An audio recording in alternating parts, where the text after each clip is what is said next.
नमस्कार, मैं हूँ हीरल कवलानी और लाई हूँ एक नई कहानी शाप। तो आइए देखते हैं इस कहानी में क्या है। किसी गांव में एक बुढ़िया अपनी पुत्री के साथ झोपड़ी में रहती थी। उनके पास एक बैल भी था। जहाँ बुढ़िया मेहनती और कर्तव्यनिष्ठ थी, वहीं उसकी पुत्री बेहद आलसी व कामचोर प्रवृत्ति की थी। बुढ़िया अपने बैल का बहुत ख्याल रखती थी। एक दिन वह किसी काम में व्यस्त थी। तभी उसे ध्यान आया कि बैल प्यासा है, लेकिन वह अपना काम अधूरा छोड़कर बैल को पानी पिलाने तालाब तक नहीं ले जा सकती थी।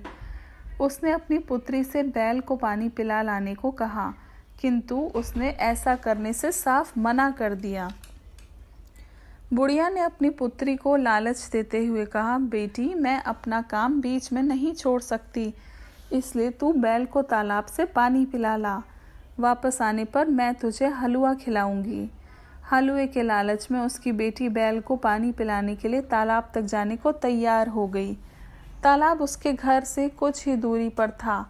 तपती दोपहरी में उसका मन तो नहीं चाह रहा था, लेकिन हलवे के लालच में वह बैल को लेकर चल दी।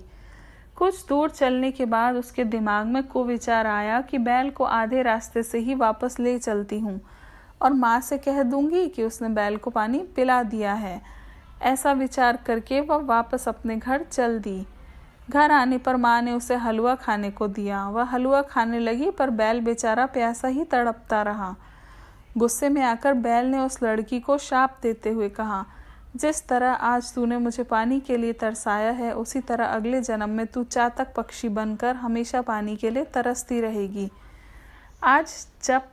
आज तक भी चातक पक्षी तालाब होने के बावजूद आसमान की ओर देखता हुआ बरसात का इंतजार करता रहता है। कथासार: दूसरों को दुख पहुंचाकर अपने सुख की कल्पना करना ठीक नहीं है। ऐसे सुख का उपभोग अधिक समय तक नहीं हो पाता। हलवे के लोभ में जिह्वा सुख हेतु आतुर लड़की के साथ भी ऐसा ही हुआ, जो बैल को प्यासा ही लौटा लाई, लेकिन आने वाले जन्म में स्वयं पानी की बूंद को तरस गई।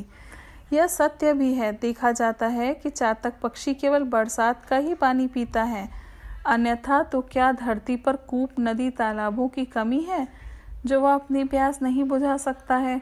चातक पक्षी इसी शाप के कारण आसमान की ओर टकटकी लगाए रहता है कि कब मेघ उमड़ेंगे और कब उसकी प्यास बुझेगी। वह पानी के अन्य किसी भी स्रोत से अपनी प्यास नहीं बुझा पाता। मुझे उम्मीद है आपको ये कहानी पसंद आई होगी। धन्यवाद। कृपया करके इस वीडियो को लाइक कीजिए, शेयर कीजिए और सब्सक्राइब कीजिए। धन्यवाद।